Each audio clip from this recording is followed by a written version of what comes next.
መሰለሽ እንደዚህ ሙናን ዘራሱ በል አረዋስ ተመለስ እንዴ ደውለውልኝ ነበር። ሞገስን ፖሊሶች እያሉ የውም ልጄን በደንብ ጠብቂያት እሺ። ኦኬ ሞባይል ትስመኛል እንዴ መንታ መንታ ቆጥ ኖ እኔማ በጣም ደስ ይለኛል። ነው አንቺ እኮ እንዳትባል ቅድስቴ እንግዲህ መንታውን ነው የምወልደው ብላለች። አንድ ወንድ አንድ ሴት። ብሩኬ ደግሞ ትጎጅብኛለሽ እኔ የምፈልገው አንድ ነው እያለ ይገኛል ማለት ነው። እንግዲህ በስተመጨረሻ ቅድስትና ብሩኬ ተጋብተዋል ማለት ነው። ቀለበቱንም ተቀብለዋለች ማለት ነው። ይሄንንም ሀሳብ ያመጣው እንግዲህ መድብል ነበረ። መድብል ይሄንን ሀሳብ ባያመጣ ኖሮ አታገባኝም ወይ እያሉ ትንሽም ተጨቃጭቀው ነበረ። እንግዲህ ዳጣ ደግሞ እኔ ይሄው ሞናን ይዛ አድርጊያታለሁ በማለት እንግዲህ ዛሬ ላይ በጣም ቅድስቴ አምሮባት እንግዲህ ብሩኬ ፍዝዝ ብሎ ቀርቶ ነበረ። ወደ ራሱ ተመለስ ብለውት በግድ ነበረ ወደ ራሱ እየመለሱት ማለት ነው። እና እጅግ አምሮባታል። እንግዲህ ቅድስቴ ዛሬ ልዩ ሆናለች ማለት ነው።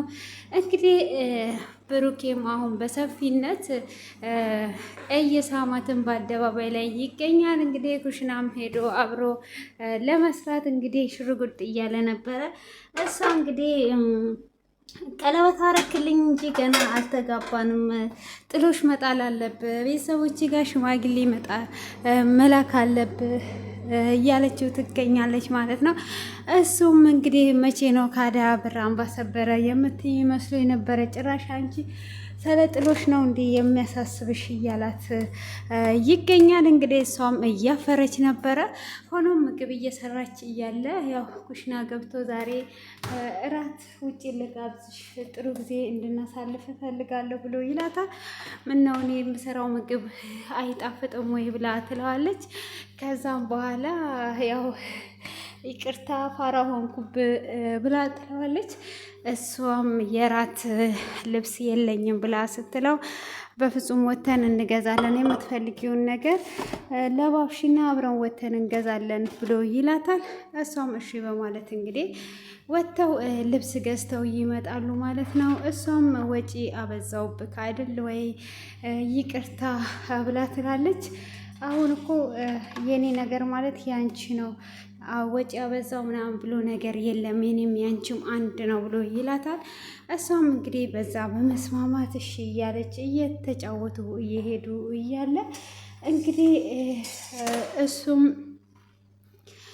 ልጅ ከዚህም በኋላ ጥሩ ህይወት ይኖረናል፣ አንቺና ምሳሌ አላችሁልኝ ብሎ ይላታል። ከዛን አዎ አንተ እና ምሳሌ አላችሁልኝ ብላ ስትል አንድ ሰው ረስተሻል ብሎ ይላታል። መድብል ትለዋለች። መድብል አይደለም መድብል ከዚህም በኋላ የራሱን ህይወት እሱም ይኖራል ብሎ ይላታል። ሌላ ሰው ነው ብሎ ሲላት አስታውሽ ሲላት ማስታወስም ባትችልም መጨረሻ እንግዲህ ምሳሌ እያስቸገረች ነው ወይ ወንድም ወይን እህት ትፈልጋለች ብሎ ይላታል። ካዲያ አንተ ምንድን ነው የምትፈልገው በማለት ስትጠይቀው እሱም የምፈልገው እኔ ምሳሌን የምትመስል ቆንጅዬ ነው፣ ምሳሌ ስላለችኝ እሷን የምትመስል ይላታል።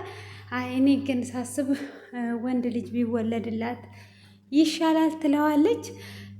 እሱም አይ እኔ ፈልገው ይሄን ነው ሲል ካዲያ ምን ችግር አለ መንታ ይወለዳል እያለች ነው እንግዲህ። እሱ ደግሞ ትጎጅብኛለሽ ብሎ ይላታል። አይ ጌታ ከሰጠን እንወስዳለን ብላለች እንግዲህ። ከዛ ነው እንግዲህ ልብሷን ለብሷ ዘንጧ ወይዘሮ ዳጣ ዝንጥ አድርጓት ወጥታ ሲያት ብሩኬ እንግዲህ ላጩ ነበር እያንጠባጠበ የነበረው። ራሱን መቆጣጠር አልቻለም። ለካ ንግስት ነበረች እንዲህ ቤቴ ውስጥ ቁጭ ብላ አይኔ የተሸፈነው እያለ ነው እንግዲህ። ወደ ወይዘሮ ሜላት ስንመለስ እንግዲህ ሜላትም ተባለፈው ቡና ቤት ጀምራ ነበረ።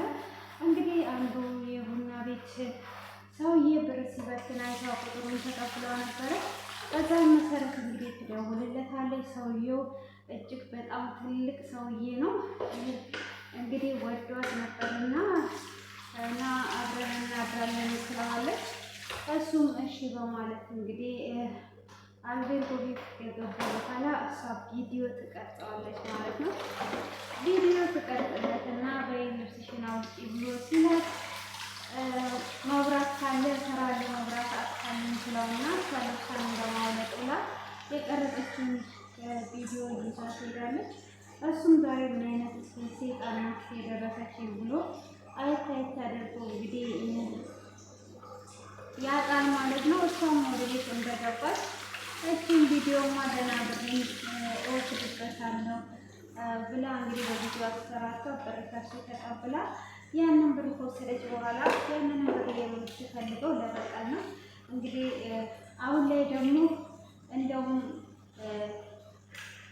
ቅድስት ማግባትን ብሩኬ ስትሰማ ምን እንደምትሆን እንግዲህ በጣም መልካም ለምሳሌ ሆና ምሳሌ እንዳልወደደቻት ነበር ለጓደኛ እየመሰለቻት ያለችው እና ሰራተኛውን በሷ ላይ እንደወደደ እሷ በጣም ጥሩ ሰው ስለሆነች ስለዚህ መበቀልም እንደምትፈልግ ተናግራለች።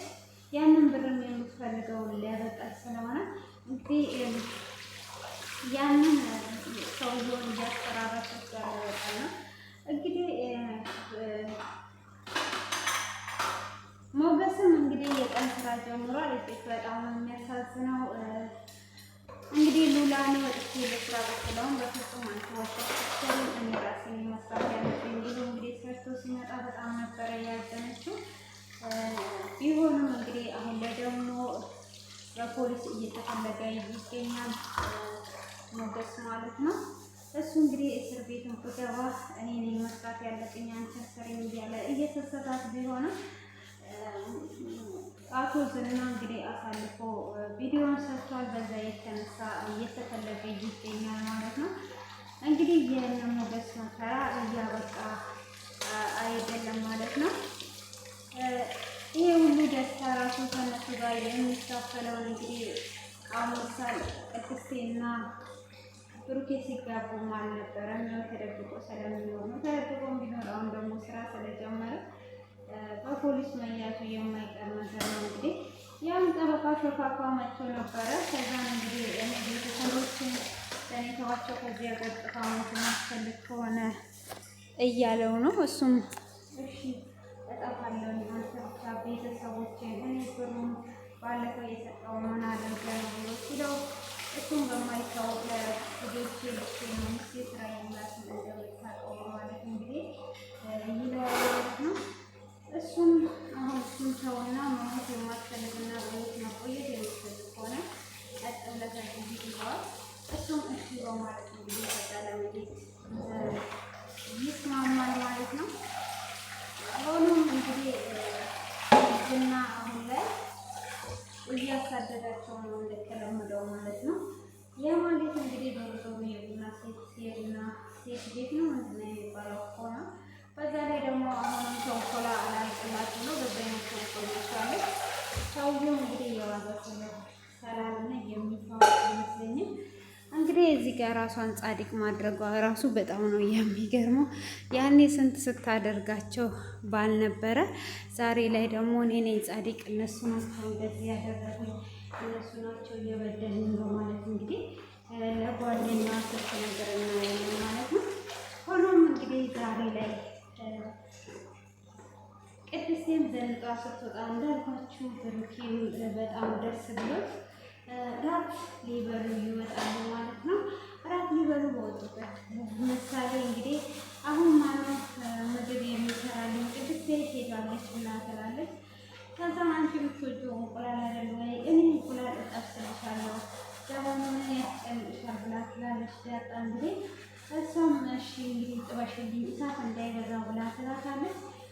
ከዛ ዳጣም እንቁላሉን ትጥልና ሞገስ ጋር ትደውልና ከሞገስ ጋር እያወራች እያለ እንቁላሉ ወደ ከሰል ተቀይሮ ነበረ ማለት ነው። እሱንም እንግዲህ ትንሽዬ ነው ያደረገው ብላ አምጥታለታለች። ከዛም እንደውም እንቁላሉ ወደ ከሰል የቀየረች ኢሳት የነበረች ዳጣ ስትጠላለች እያለቻት እንግዲህ እሷም እንቁላሉን አይቷ እያዘነች ጾሜን አድራለሁ እንጂ በፍጹም አልበላም እያለች ነው እንግዲህ ቅድስትና ብሩክ የዘላ እዚህ ጋር እንግዲህ ዳጣ በሙያ አንደኛ የሆነችው እንቁላሉ ወደ ተተር ቀይራልናለች ማለት ነው። ሆኖም እንግዲህ እንደዛ ቁጭ ብለው እየተከራከሩና እየሳቁ በቃ ሌላ ምግብ ሰራልሻለሁ እያሉ መድብል ይመጣል ማለት ነው። መድብልም ይመጣና ፊቱ ጠቁሮ ነበር የመጣው። ምን ሆነሃል ብላ ትለዋለች። እባክሽን ዝና በፖሊስ ሰጥቶ ሞገስን በፖሊስ እየተፈለገ ነው ብሎ ይላታል። እሷም መጀመሪያ ላይ እሱ ነበረ እያወራች ያለችው ናፍቀኛል፣ የት ነው ያለው፣ መቼ ነው የምንገናኘው እያለችው ነበረ። እንግዲህ በፖሊስ እየተፈለገ ስትሰማ እጅግ ነበረ የደነገጠችው ማለት ነው። ሆኖም እንግዲህ በደነገጡበት ክፍሉ በዚህ አይነት ተጠናቋል። ስለ ቅድስቴ ደስ ያላችሁ ደስታችሁን እስቲ ኮሜንት ላይ ግለጹ። እንግዲህ በስተመጨረሻ ከስንት ልፋት በኋላ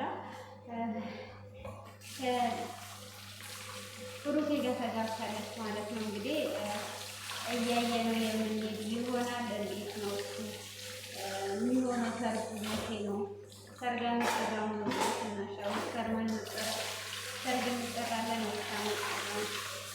የሚለውን እንግዲህ እንጠይቃቸዋለን። ሼር አድርጉ ማለት ነው። ሰርግ መጠራት አለብን።